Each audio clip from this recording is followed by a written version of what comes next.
থেকে জোয়ারের প্লাবনে যখন বাঁধটা ভেঙে যায় না, দেখবেন জলোচ্ছ্বাস যখন ধরে রাখা যায় না, ভক্তের হৃদয়ে এই জগতে যার ধন আছে তাকে বলা হয় ধন্যবাদ। যার মান আছে তাকে বলা হয় মানবান। যার ঐশ্বর্য আছে তাকে বলা হয় ঐশ্বর্যবান। যাদের রূপ আছে তাদেরকে বলা হয় রূপবান। কিন্তু এই যে বস্তুগুলো আছে, এই বস্তুগুলো দিয়ে কখনো গৌর ভাগবত দর্শন হয় না। এই বস্তু দিয়ে কখনো ভগবত সেবা পাওয়া যায়।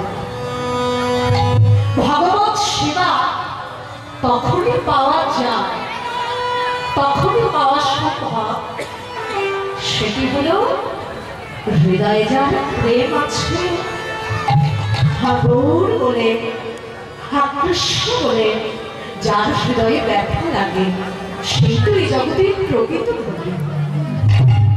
তো আপনাদের কাছে অনেকটা লোক থেকে যদিও এসেছি, আমি কিন্তু আজকে আপনাদের কাছে একটা কিছু চাই। আপনারা যারা কৃষ্ণ ভক্তিমতী মায়েরা আছেন, যারা বাবারা আছেন, একটা বস্তু কিন্তু চাই না, তবে সেটা কিন্তু টাকা পয়সা নয়, ধন দৌলত নয়, ঐশ্বর্য নয়। যদি চাইব সেটা কি জানে না,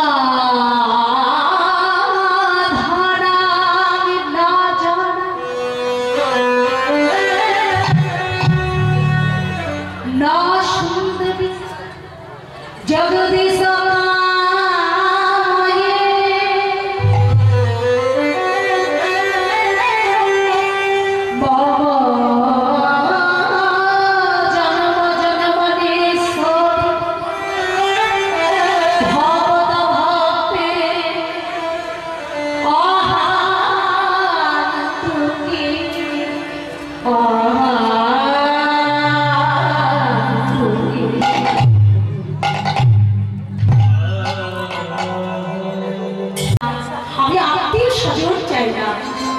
যদি ধরনের বুকে ৮০ লক্ষ যদি ৮৪ লক্ষ যদি ভ্রমণ করে এত সাধারণ মানব জন্ম পেয়েছে, আর কি না হয় বলতে পারি না।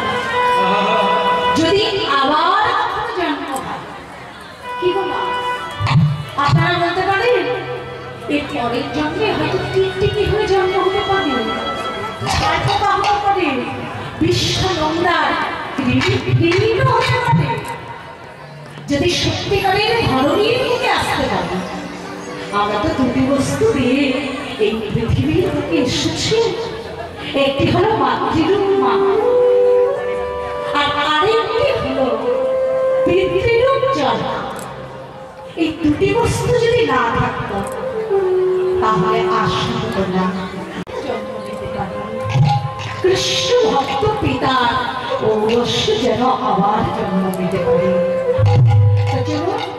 আজকে আমাদের পালার বিষয়বস্তু হলো আজ